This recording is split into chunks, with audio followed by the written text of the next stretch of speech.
let's go ahead and kick off. Once again, this is Future in Review, and my name is Eliot Peper. I'm a science fiction author, and I'm very excited today to get the chance to talk to Peter Schwartz, who is a leading futurist and the Senior Vice President of Strategic Planning at Salesforce. And if you're here, you probably know what this session is about, but the title is Whatever Happened to the Long Boom? And this is a really wonderful and serendipitous time to be talking about this, because in 1997, Peter wrote a cover story for Wired that presented a wonderful positive version for the future, where he wove together trends in technology, in geopolitics, and in economics to present a path towards building a prosperous, abundant beginning of the 21st century. And that essay, one of the most wonderful things about it is it's so dense with ideas that there is no way we can enumerate all of them today. That would take far more than the 45 minutes we have. But many of these ideas have ended up being reflected in reality in recent history and what's actually going on. Both the positive vision for the long boom, which he later turned into a book, but also these 10 spoiler scenarios, which he included in the original essay that sort of riff on how things might go haywire. So that's what we're here to talk about today. And I'd like to start by just asking Peter, so that we can narrow it down, because there's so much in that essay. There are so many ingredients to the long boom. In the 20 years or the 25 years since you originally wrote it, what are the most interesting ways in which the idea of the long boom has been wrong? Sure. It's a great question. We learn much more from our mistakes than we do from getting it right. There were in the long boom, I think there are kind of three things worth mentioning. The basic idea behind the long boom, besides the notion that what we wanted to do was present a positive vision. And I worked very closely with Kevin Kelly from Wired and Pete Leiden, so they deserve some of the credit or blame, whichever way you want to deal with it. But they were great collaborators and friends then and still are. But there had been a lot of kind of dark visions of the future. Every movie about the future was apocalyptic. We said, there's got to be something better than that out there. So we said, can we actually imagine a better future? And there were two big trends that were underway at the time that we used to build the vision. And the first was a rapid change in technology. So we did this in 97, a few years after the internet had just really taken off, which was about 1994, right? Amazon was new, Google was new, et cetera. All of those things. I mean, Facebook didn't even exist yet. Social media, nobody had ever heard the term at that point. So this was really the beginning of the internet wave. So we saw a lot of that. And so, it was making the world much more productive. So the first part of it was if that continues, we're going to make the world a much richer place. The second was globalization. And that was that technological boom was actually spreading around the world. And the biggest example of that, of course, was China. That is, we were really beginning to see the takeoff of China in the mid-1990s, and the fact that China was lifting literally hundreds of millions of people out of poverty. And that was the real architecture of the story. Technology driving productivity and globalization spreading around the world. Well, two things happened. First of all, the technology diminished in its rate of development. In the next decade, right? We didn't see quite as many big leaps, though it came back. And so there was a brief hiatus, call it the early 2000s. And since kind of the middle of 2010 or so, it's been accelerating. Look at what's happening in the internet economy today, by contrast, in terms of the digital transformations. The one that really got the big pushback was globalization. And that was, we got an enormous amount of pushback because of the domestic effects, the effects on labor, concerns about environment, geopolitics of China, etc. So that by the early 2000s, if you go back to the presidential campaigns, nobody was supporting globalization at that point. When the TPP, the Trans-Pacific Partnership, came along, both the Democrats who had created it and the Republicans who had supported it both now opposed it, right? And so what we got was a kind of reaction to globalization that pushed back. And I think there's a very important lesson in that these very large global forces tend to produce the kind of reactions eventually that undermine the trend itself. So both the technology trend and the globalization trend began to lose their force in the early 2000s, but then again started to take off a decade later. If you look at the wealth that has been created since the long boom was written, the United States is much, much, much, much, much richer, and the average citizen is. Now, the big thing that didn't happen was equality. The big thing that was going on that made us really optimistic in the latter part of the 1990s was that what we were getting was growth that affected everybody. Unemployment was so low that labor could demand a much higher share. And so what we got was income narrowing, not widening. For about 5 or 6 years, from roughly 95 to 2000, we were beginning to see the reversal of what had been a nasty trend of widening inequality was reversing. That did not persist. That actually stopped. And so what we've seen, while the top line growth has been very high, almost as much as we expected, what the inequality did not get resolved. In fact, got much worse over that time period. So in many ways, I consider that the biggest failure, to see that the movement toward increasing equality would no longer persist going forward. We also identified in the third leg was the scenario spoilers. We came up with 10 things that could break the scenario. 7 of the 10 have actually happened. A couple did not happen, but for example, one of them was, a resurgent Russia invades Europe. Is that possible? Could that conceivably happen? A pandemic that disrupts the world? Nah. An anti-science set of attitudes that undermines support for science and the like. Dramatic rise in terrorism. Now, it could never happen that people send terror into New York City and blow up buildings. So sadly, 7 of the 10 happen. And what it points to is it's much easier to imagine the downside than the upside. It's really much easier to imagine how things go wrong than how things go right. It's a much bigger leap of imagination to actually create an optimistic scenario than it is to see all the ways in which it can go wrong. Why is optimism so hard?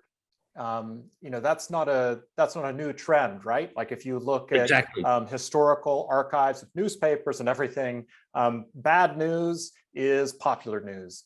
Why is optimism hard, and why is it so important? Well, first of all, I think optimism is a motivation, right? It leads to aspiration. It leads to people wanting to do more, right? They can achieve more. And I think from particularly when I look around, what I see is so often a sense of pessimism that leads to retreat. That say, all right, I'm going to have a much smaller world. I'm going to have a much more contained set of prospects, as opposed to imagining what you can actually achieve, whether it's in science or the arts or in, one of the wonderful things, I've helped work on 4 films. I've contributed to a few movies, and I've worked with a great producer named Walter Parks, a writer-producer. And what I learned about producers is that what they are is they blow hot air till the balloon appears. They're going to keep blowing until the director appears, and the star appears, and the script writer appears, and the art director appears, and everybody starts, I think there's a movie appearing here, and suddenly there's a production underway, right? That's what a producer does. It blows hot air till the balloon actually appears, right? But it takes optimism. It takes that sense of, all right, I have to convince everybody around me there's going to be a balloon here soon. If you only believe in it, and then we can make a movie, right? That's wonderful. I love that. That's a great metaphor. Right before the call, we were talking about War Games, which is one of the movies you contributed to. And of course, you do work as a futurist on behalf of companies to help them imagine what the future might look like so that they can make decisions today that are really high stakes. How do you see the relationship between imagined futures, whether they're in popular culture or whether they're part of strategic planning or anything else, and real world decision making and innovation today? How does what we imagine might happen next influence what the culture does right now? Sure. Look, it is, continuity is not too difficult.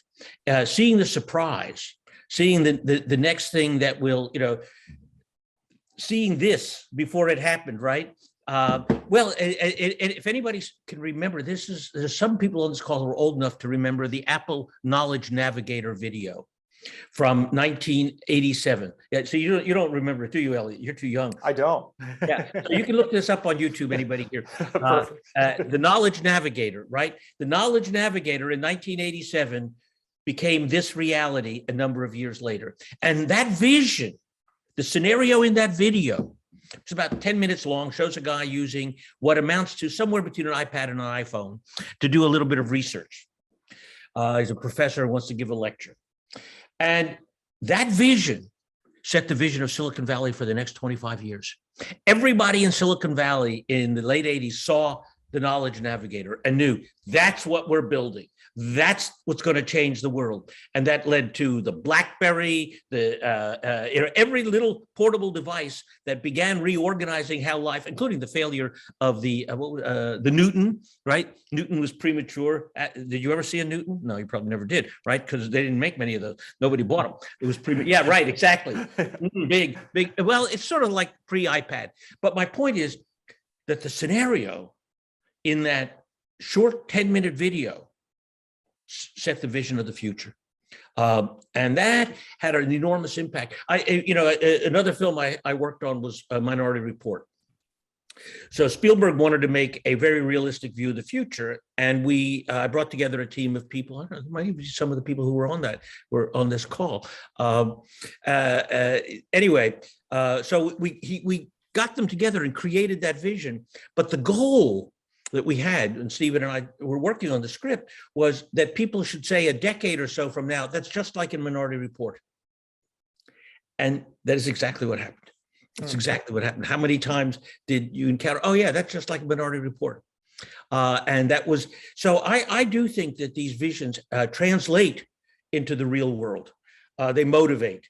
They inspire. And I think great science fiction, like David Brin is on this call, one of our great science fiction writers.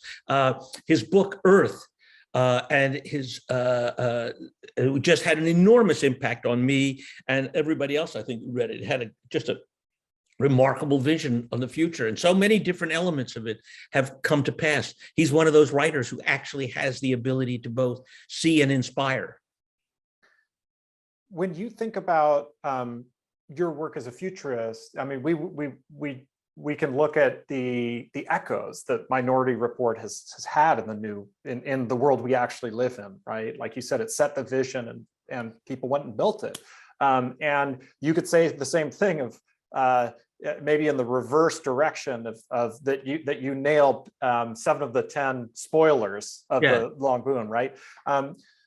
A lot of people, when they think about the future, and people who talk about the future, they think about prediction and accurate forecasting and precision.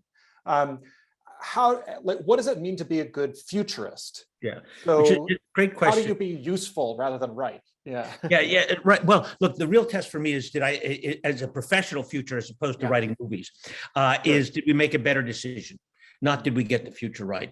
I ran a consulting company for 25 years, and I can tell you that it was never a recipe for getting more business to tell a CEO, we told you so, and you didn't pay attention. That was not a way to get more business. In fact, I considered it my failure if they didn't make the right decision. My job was to help them make a better decision. My job was not to predict the future. So by getting them to think differently, by challenging their assumptions, by creating a good strategic conversation among the leadership team of an organization, that was our goal, to get them talking, get them challenging, getting them thinking about the consequences of their choices, what the alternatives was, challenging their mental maps. And asking those awkward and difficult questions. What if we're wrong? On the upside and the downside, right? Mm-hmm. There were huge opportunities that many people missed, right? This weird internet thing, I'm not sure it's got much of a future, said many companies in the retail business in 1995 who are no longer with us. Sears could have been Amazon, right? Why wasn't Sears Amazon? Internet? Yeah. Who's going to buy anything over the internet, right? So, the failure to see the upside is just as important as the failure to see the downside, right? And so these, think about, you remember a company called Bear Stearns, right? Oh, these instruments that we've made are really cool. Look at how fast they're going up. Oops. And so, it is forcing people to challenge their assumptions, asking hard decisions, asking hard questions, and making better decisions. That's the measure of success. That makes a lot of sense. Putting that into practice, if Wired asked you today, because we're effectively at the 25-year anniversary of that original essay, if they said, Peter, come back, write us a cover story for the next 25 years, what would that vision look like? Yeah, unfortunately, I've just done a kind of view of the next decade, and I call it a dangerous decade ahead. Okay. Look, I think we've got some really big challenges. Not that we can't rise to them, but I think the challenges have deepened since we wrote the original. I think climate change has gotten more challenging. I think geopolitics has gotten more challenging. I think those are the two really big things that the pandemic, I think actually net in the end, besides the fact that, a large number of people suffered, will actually trigger a lot of very positive changes in my view. For example, whole new ways of, like what we're doing here, right? In fact, I just speaking to someone for another event I'm working on that's going to use a new digital interactive platform, right? So we saw an acceleration of all the ways of doing things remotely and digitally and so on as an example of that.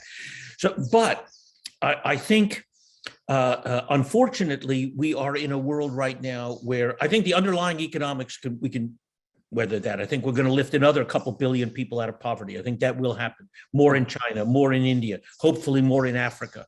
So I think that part I'm more confident about. It's the geopolitics that I'm most worried about, and the climate change. We are already in an era of climate change. That's going to happen. It's not something that's coming. It's here already. The question is how bad it will be, who will be affected, and can we change the trajectory over the long term? I'm reasonably optimistic about the latter question, that we can. Whether we will is a different question, but we can. I think the tools are within our grasp. The geopolitics, much more difficult. I think the central biggest question is this. Will the US and China find a way to live with each other? Look, China is 3,000 years old, 3,500 years old as a coherent civilization. It will undoubtedly be the biggest planet in terms of population and economy and it might already be, but within a decade or so. It will have the biggest military. It will be technologically successful. It has every reason why it should decide we're number one. We're back. We're number one. The problem is that there is already a number one, and that number one isn't going to give up easily. I cannot imagine a president, say in 2024, campaigning on the platform, we're number two, and saying that we will gracefully cede world leadership to another civilization. And that challenge, I think, is very great. And the world has gone through this a couple of times, and it led to World War I. Part of the story of World War II. And so I think we are entering a dangerous time where the consequences of climate change can be highly disruptive on the one hand, and the challenge of geopolitics on the other. Those two things trouble me enormously when I look ahead. climate change and geopolitics also happen to be two of those big, thorny, as big, thorny problems. They're some of the easiest to read about, talk about, and throw up our hands, right? Because they just seem so intractable. So how do you imagine moving past those? How do you imagine us actually not simply acknowledging their severity and the scale of their implications?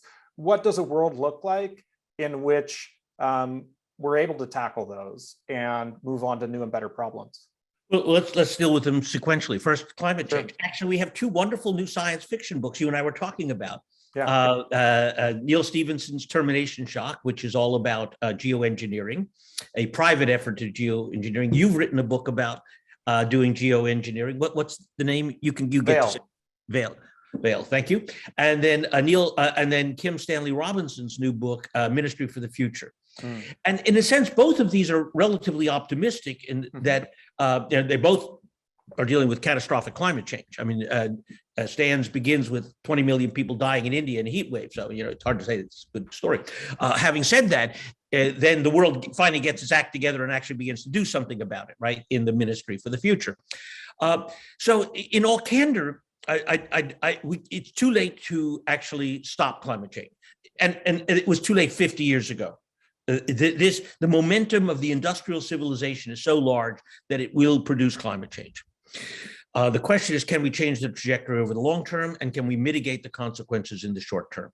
And can we begin to change the trajectory positively? I do think we have been doing geoengineering for the last century and a half just stupidly, right? Thoughtlessly, without design or intent. And we've done a lot of climate change, and we don't like what we're getting. So now we need to get smart about it. And there are a variety of strategies, whether it's creating things to shield us from the sun, or other means of absorbing CO2, whatever the mechanisms are. I'm quite convinced we will get to the necessity of geoengineering. Having said that, I think we have the energy tools. I think we have the behavioral tool. I am actually quite optimistic that once we kind of commit to these kinds of things, we are going to see a large-scale technological revolution, much of which has already begun. Solar, wind, et cetera, electric vehicles. In my garage, 2 of the 3 cars are electric, right? That's where every new vehicle in 20 years will be electric. So I'm actually relatively optimistic about the ability to deal with that. That one, we can see what to do. We're going to have climate change. That's going to happen, and we will not have changed the trajectory for, call it, a century. And we need, Paul Hawken helped write a book called Drawdown, which right now, all the efforts to deal with climate change are to take the growth of CO2 from this to this. We need to go this, right? It has to go negative. And eventually we will get there too. So that, I think, is I'm quite optimistic. The geopolitics one, I'm much more challenged by. That is and there, I think, the U.S. has to find a way to maintain its confidence without being number one. Co-equal, maybe. We are, but it's that sense that other people are going to be involved in helping to set the rules. The Europeans kind of did that to some extent in the post-World War II era, but everybody knew who was really in charge, right? And accepted it. And we handed out hundreds of billions of dollars to help everybody, and everybody said, yeah, we'll take the money, and yeah, you can write the rules. But that's no longer the case. It's the Chinese who are handing out the money. It's called the Belt and Road Initiative. And all those folks say, China, we like your rules. This is, I think, going to require enormous diplomatic skill on our part, and frankly, the Chinese. And it is also in their interest to manage our relative positions. War would be a very bad outcome for the Chinese, just as bad as for the United States. Look, China was down for 500 years. This is their big opportunity, and they know it, right? They're going to rise. China's going to rise. The last thing they want to do is have a major war that disrupts that rise. So they're smart about that, but they're also not prepared to be number 2 anymore. And so that, I think, is the hard one, and just going to require great diplomacy over many, many, many years. If you were president of the United States, if you were in charge of one of those two parties, what would you do differently to try to make that happen? The big thing is I'd find a way to work with China on climate change. Mm. That, look, we have a shared interest there. It's so obvious, right? That, and frankly, they're even a bigger problem than we are now, right? Right. And they're still building coal plants. And so that's a current reality. Having said that, that is the historic opportunity, is to build a new climate change regime. The second thing is to find a new way to collaborate on trade. They're going to be making stuff. We're going to be buying stuff. We're going to be growing stuff and making stuff, and they're going to be buying stuff. There's every reason to find a good collaborative framework for trade over the decades ahead. It's in their interest and ours. But the first, start with climate change. Is this sort of the maybe the first steps along the path toward the idea of the civilization of civilizations that yes, exactly. the long boom moves toward? Precisely. That is exactly what it is. And look, it is, the Chinese understand this. They're not stupid about it, and they get how this is going to work, and they know that they have a problem with America, right?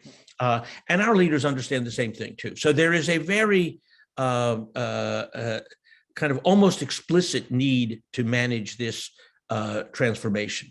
The risk is that people on both sides will get sideways with the other and lead to conflict where it isn't necessary. So in 1997, you wrote this essay. Today, we've talked about what surprised you since that happened, right? Like where it was right, where it was wrong. And you've helped share what your vision is for what might happen in the coming couple decades. What are some anomalies that you're noticing in the world today and how it's changing that don't pattern match, that don't fit sort of popular narratives or even any narrative you can spin? Is there anything that you and I were talking about this earlier? I'm an astronautical engineer. Right. And I can tell you, when I got out of school in 1968, we were all sure we'd be walking on Mars by now. Right. There would be hotels in orbit. There would be the, Hilton on the moon, whatever, we all saw 2001. Right. There was Hilton orbital. I know it was Howard Johnson's in orbit, I think it was. Right. And Pan Am was flying us into orbit. Well, the fact that it did not materialize, that space really turned out to be, it turned out to be much harder, more costly, and that it took much longer, was for me one of the surprises. And one of the pleasant surprises of the last few years is that has now flipped. Thanks to Elon Musk and Jeff Bezos, we're now landing boosters, and the space age has really begun. Right? We can now actually begin to think about building stuff in space, exploring space more effectively, more people traveling in space, me traveling in space. I'm going to get there yet. That's my hope. So I think that was, for me, one of the big surprises going back to literally my adolescence, that for sure it was going to happen, and it didn't happen. Now it's finally begun to break through in a very, very big way. And I think that is a game changer for civilization.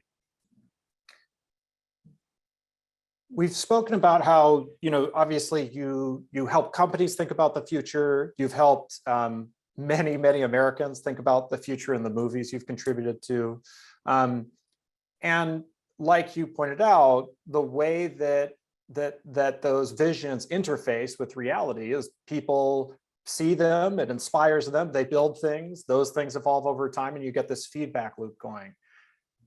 For everyone who's on this call today, who wants to not only learn from the idea of the long boom and also what happened to it, right? Like how it's changed over time, but wants to learn from how you look at the world, how you deconstruct problems, how you take data and spin them into a vision of tomorrow. How can we all do that? When we get off this call and we're telling our friends about this conversation, listening to it and participating in the Q&A, which is going to start in a few minutes, how can we bring that into our own lives so that we can, how do we put it into practice? It actually is not very hard. Look, it involves taking a look at the big trends that you see shaping the world in society and technology and demographics and economics, politics, the environment, seeing how those are evolving, how they interact together to create possibilities. What are the big uncertainties? We want to try and answer what are the things that are really the hinges of history? What are those few things that are inevitable? What are those things that change very fast, like technology? And what are those things that change very slow, like demography? And then bring those together to tell stories. We're naturally storytelling animals, and scenarios are stories. But one of the most important attributes is this, and that is that every time I've been wrong about the future was the result of lack of diversity. 100% of the time, when we missed something big, it was because we were talking to ourselves, that we did not get it right in a really big way, because all we did was reinforce our own biases. I wrote a sequel to The Art of the Long View. It's an ebook on Amazon called Learnings from the Long View. And it's my biggest mistakes, right? And 3 out of the 4 mistakes were failures of diversity. There wasn't anybody in the room to challenge our thinking, asking hard questions. How could you be wrong? And I think that is really quite central, that willingness to challenge your own mental maps. How could you be wrong?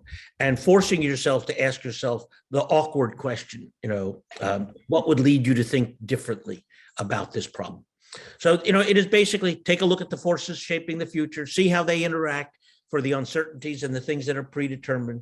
What are the stories that result from that? And making sure you've got an adequate diversity in the group having that conversation. So you mentioned that the first 3 mistakes, the first 3 most important mistakes were mistakes of lack of diversity. What was the 4th? Oh, it was actually very painful. When you do scenario planning, one of the things you're supposed to do is understand the mindset of people going to use the decisions, right? So you spend a fair amount of time understanding the psychology of the decision makers. And I failed to understand the psychology of a key decision maker. We did a big project on the future of a commodity, and at the request of the board of directors, because the CEO wanted to do certain things the board wasn't so sure about.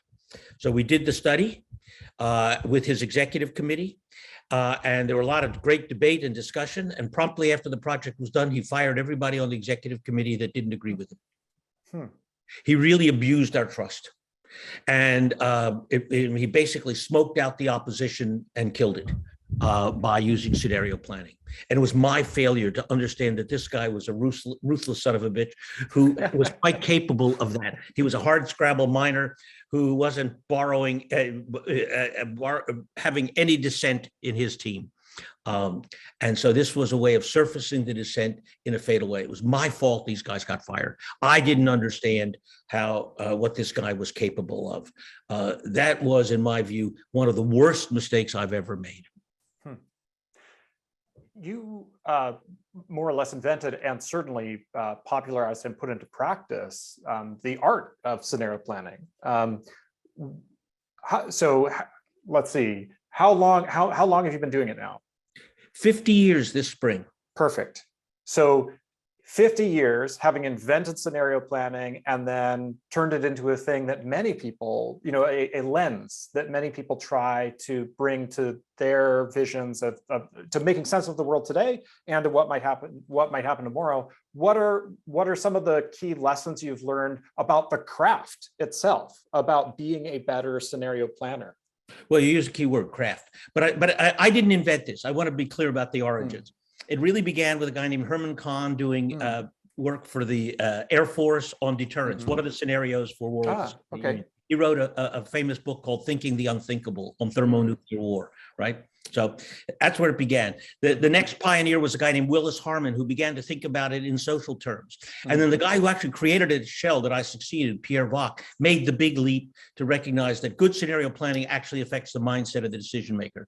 It is not about getting the future right, it's about getting the decision right. So those were my mentors. I popularized it, to be candid, right? I made it accessible. I wrote a book that everybody read, and so it got widespread. But I built on these 3 gurus who taught me. So let me be clear.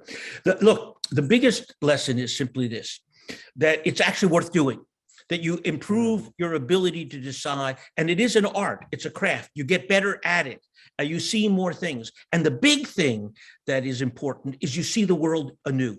You recognize the signals of change in a timely way. If you've thought about things and you've identified the indicators, you read the newspaper differently. You read The Economist. I can't tell you how many times I've had somebody call me up and say, hey, did you see the cover of The Economist? Didn't we have that in our scenario 18 months ago? exactly that cover. And, that is, so suddenly reality leaps out at you in terms of what's plausible, and you know where you are in new ways. So that, to me, is one of the biggest advantages, is that you've kind of pre-run the future, you've seen the indicators, and now new data makes sense to you in new ways. Also, when you got it really wrong, it is, all right, this is not the way we thought it was going to go. It forces you to, again, challenge your assumptions. It's just as useful to be wrong as it is to be right in those cases, in terms of the learning and adaptation. I think the big thing to keep in mind is that this is not a formal discipline. If you try to do it in a kind of formalized way, you tend to end up with very arid scenarios. This is about improving the quality of conversation in decision making. Most decisions in most organizations are not made in the formal decision process. That's where you ratify decisions that have already been made in the informal conversations. And what you want to do is to inform those conversations more richly by having people think together. That's the real goal, is that ability. So I think that's an important piece of it. And then the final thing I would say is that, keeping in mind this is storytelling, right?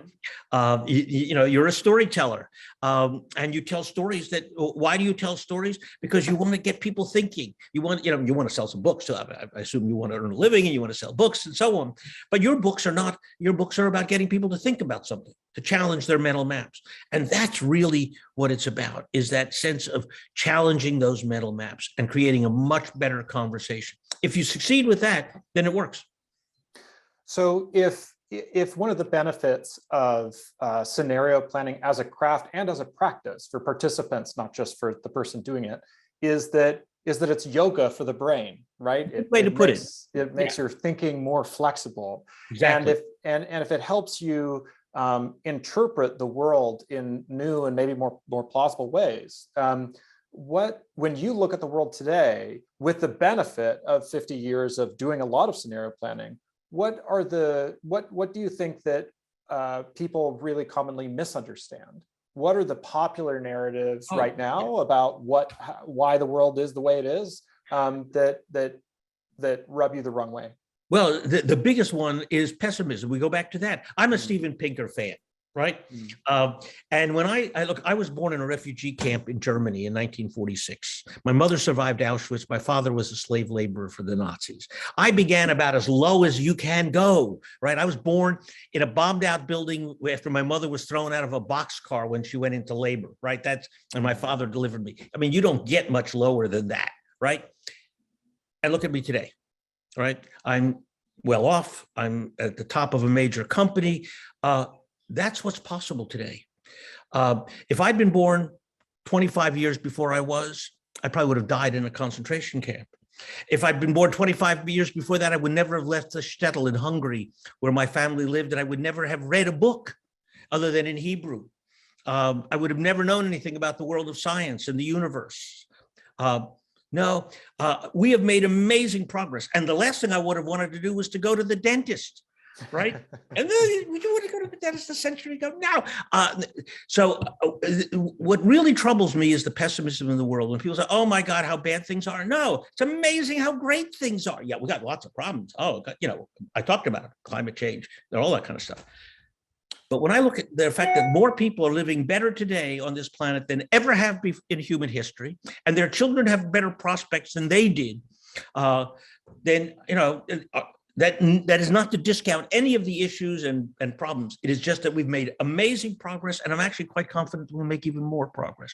That in 2050, more people will be living better than they are today, and that engine of human progress is really quite profound. And that is not to minimize wars in the Ukraine and climate change and terrorism and all those kinds of things. The long boom actually happened. It didn't happen quite the way we had, but many more people are better off today than they were when we wrote the book. When we wrote the book or when we wrote the article. So I'm actually quite confident. I get really bummed when people say, well, look how terrible the world is. No, what's amazing is how great the world is. You just gave a couple of fascinating examples of, putting your own life back 25 years, 50 years. And the long boom itself was written from the perspective of a future historian looking back and telling telling the story of 1980 to 2020. What lessons do you draw from history, and how does reading history inform your work? Great. Yeah, I read a lot of history. The two things I tend to read books are history and science, right? History helps me understand where I've been, science, what's yet possible, right? I also enjoy science fiction. That's my pleasure of reading, and also inspiration. But for example, Neil Ferguson, the historian. He's a very close friend. He and I actually debated one of his books at Long Now because he challenged my thinking so deeply. His book, The War of the Worlds, depressed me totally. And I said, I have got to challenge this guy's thinking. And so we actually had a formal debate at Long Now. You can see it. It's still online. But what I find is I love history, and people like Neil, who really are very prolific, but actually take a kind of deep view of the flow of history. His most recent book, Doom, which is about the impact of catastrophes on the world. And he also writes kind of, let me call them alternative histories. He writes scenarios. He wrote a book called Virtual History, Challenge, what would have happened if it had been different. His book, The Pity of War, challenged our thinking about World War I, saying, gee, the world would have been better off if the US and England had not gone into the war, right? And made a profound case. So he really forces us to think about a lot of the assumptions we make about history. His book on the ascent of money, profound on its implication. One of my favorites is The Square and the Tower, about the evolution of networks. Right. It began with Gutenberg, right? And how that, that was the first movement from centralized power to distributed power. Suddenly everybody could read the Bible, not just the priests. Boy, it had a big impact. So I love The Square and the Tower. So historians, I really love reading history like that. And it informs me deeply. Peter, Eliot, I'm going to break in just briefly to let you know we have about 5 minutes. We're technically only have 2 minutes left until we're supposed to start Q&A. So if you have questions for Eliot or for Peter, please drop them in the chat, and we will switch to Q&A after your next question, Eliot. Perfect. Thank you, Barrett. Peter, what's the most important question I'm not asking?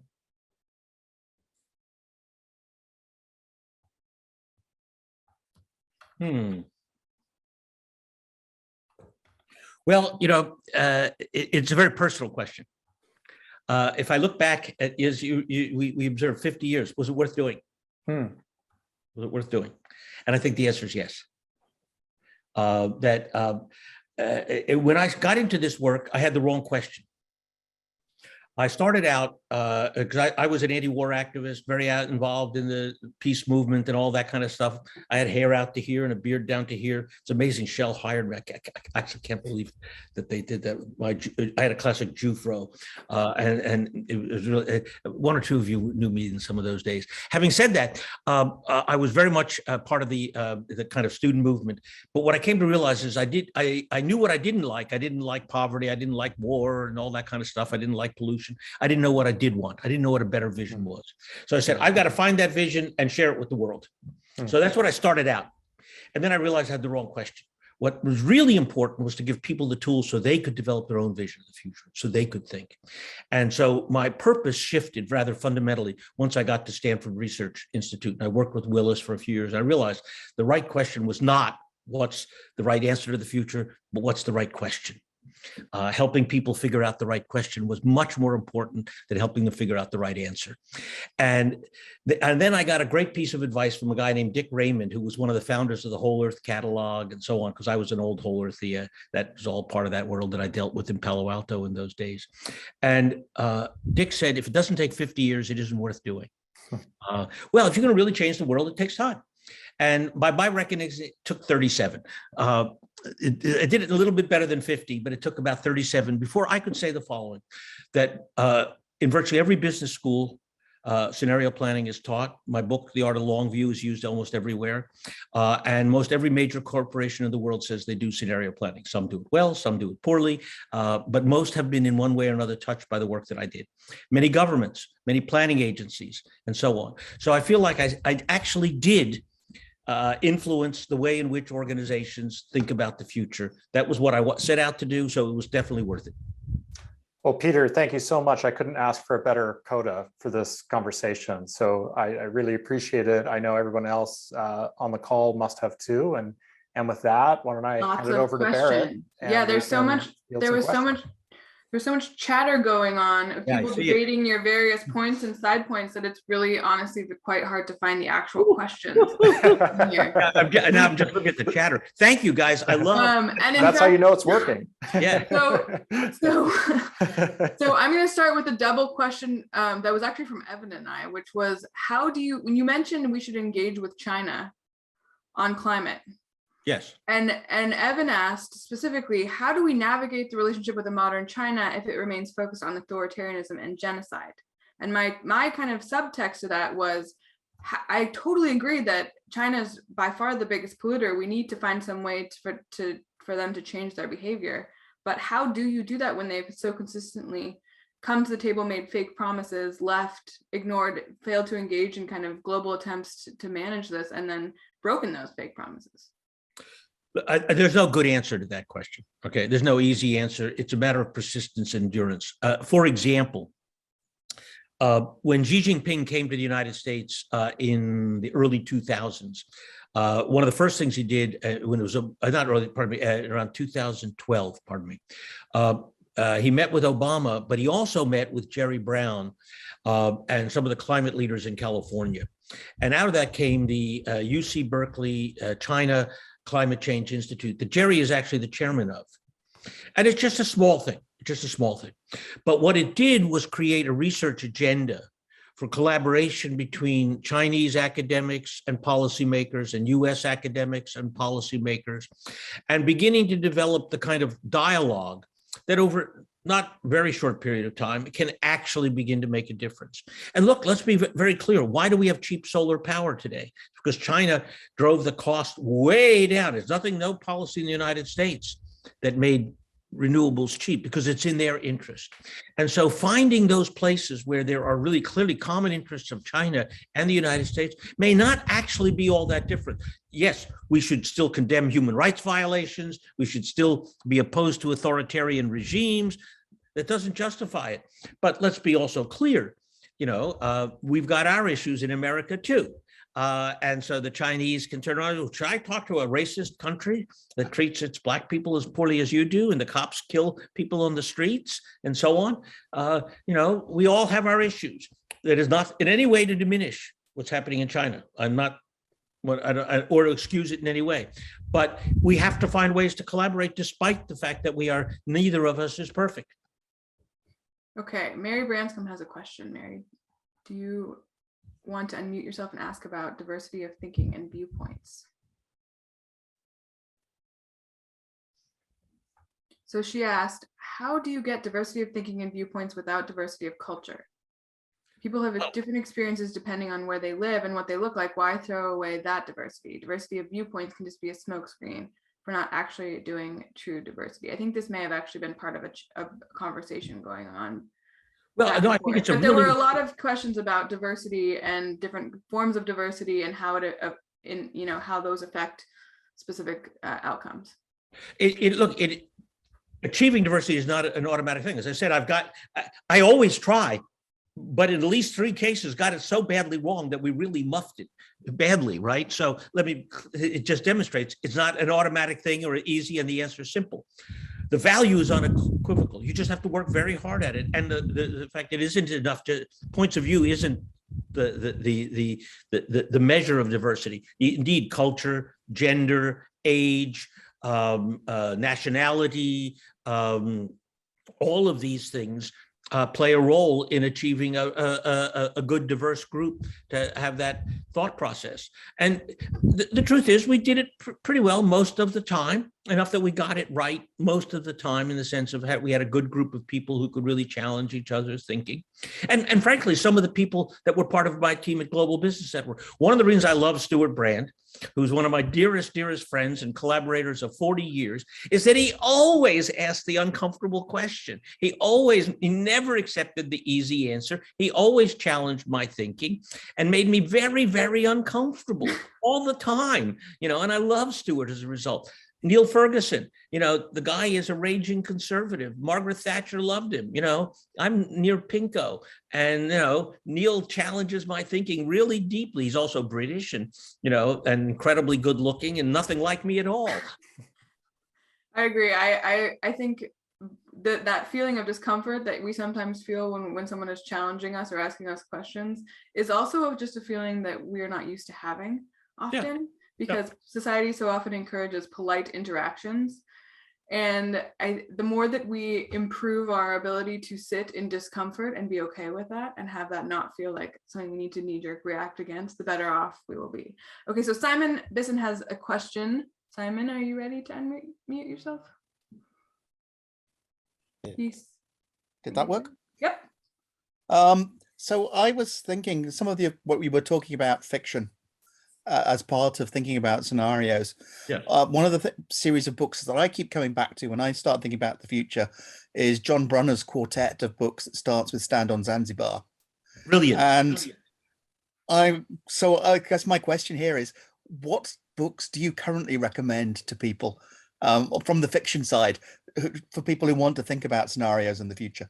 Well, you've gone to one that most people no longer read. I mean, that was the late 60s, early 70s.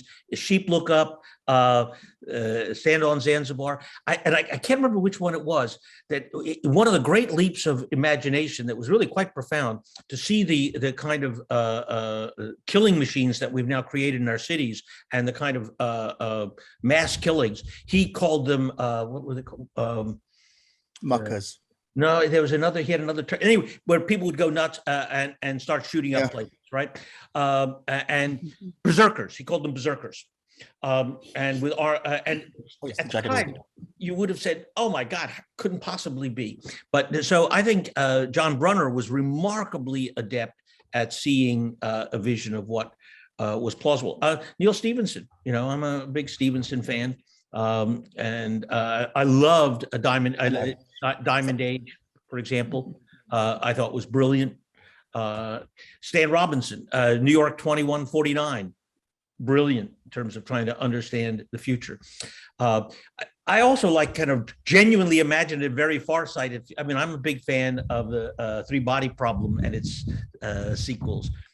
Not particularly predictive, but wonderfully challenging and imaginative, and seeing science fiction from a Chinese perspective. Loved the movie Arrival and the short story upon which it was based. Again, challenging mental maps in a very deep way that I found particularly engaging. So there's a few, and of course, anything that David Brin wrote. All right, so I think we have time for one more question, and I'm going to give that to Bobbin Teagarden. Bobbin, are you here and ready to unmute? Should I ask on your behalf? I'm here. So if the long boom ended, can we recycle to the new boom? Does it move in waves or cycles? Well, that's a great question. And in part of what drove the long boom was concerned that is exactly what was happening. There's a theory that's been around for a long time called Kondratiev waves, developed by a Russian economist named Kondratiev. And he posited sort of roughly 75-year cycles, 50 to 75-year cycles, driven by waves of technology and investment, right? You get this one wave of technology, leads to big increases in productivity. That technology gets exhausted. There's a technological recession. You get another big wave of downturn. And he interpreted the 1930s, for example, and 40s as the down wave that had been following the upwave of the first part of the century and the end of the 19th century, right? Electricity, airplanes, cars, part of that last wave. Now there was nothing beyond that, he thought. Unfortunately, he missed computers, electric power, jet aircraft, etc. And so there was a lot of debate in the field in the early 1990s. Are we seeing another Kondratiev down cycle? I do not believe the world moves in neat cycles. Are there cyclical elements? Yes, there are things that produce counter reactions and so on. And there are economic dynamics of investment that are somewhat cyclical. But the world isn't that neat. It's a much messier place. It's more a jungle than a farm. And so I don't think that the cycles are neat. They're cyclical things to think about. So it doesn't mean that there aren't. But in aggregate, I don't think we're going to see another cycle. Unfortunately, we are in a rough period ahead. That is not to say we won't see a lot of economic progress. And I think if we manage to get through this in a reasonably way, managing climate change and avoiding conflict with China, coming out of it, we're likely to see another big wave of growth in a kind of planetary scale. Peter, thank you so much. Eliot, thank you so much. So I would be remiss if I didn't mention Reaper, which is coming out this spring. This is Eliot's forthcoming novel. This is my review copy, and we'll be doing an interview about it. So thank you all for your time. Thank you all. Thank you, Peter. Thank you, Eliot. Thank you, Eliot. Thank you, Great Sarah. talk. you. Yeah, and thanks, Peter. That was a real pleasure. My pleasure. Talk to you Take care. Bye. Bye-bye.